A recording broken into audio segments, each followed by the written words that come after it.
Проинформируем коротко, что происходит. Сегодня отправили переговорщиков туда, к Аслану Бжане. Несколько делегаций ездили. Сейчас тоже поехали, насколько мне известно, депутаты парламента, которые встречались в общественной палате.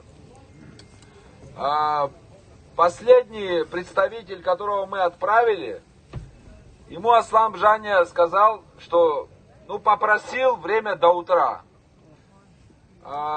Значит, условия, которые мы предложили,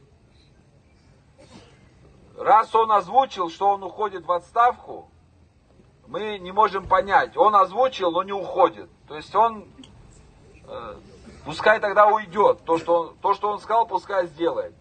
Они просят, чтобы исполнял обязанности президента вице-президент Бадра Гунба. Да, мы знаем ваше настроение, но компромиссный вариант мы предложили следующее. Впереди президентские выборы. Я так понял, что Аслан Бжане намеревается в них участвовать. Даже если он не будет участвовать, кто-то, представитель команды власти, наверняка захочет в них участвовать. Если мы принимаем решение, что исполняющий обязанности президента остается действующий вице-президент, то тогда кабинет министров полностью уходит в отставку.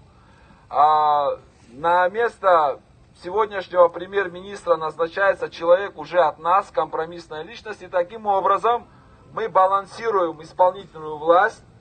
И чтобы на выборах, предстоящих выборах президента, административный ресурс не был использован в поддержку представителя действующей команды.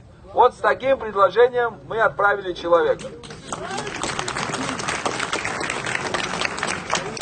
Плюс к этому, естественно, после того, что произошло с нашими ребятами, их грубое задержание, естественно, нахождение на своих местах силовиков тоже не обсуждается. Они тоже должны покинуть свои посты. Вот такие наши предложения.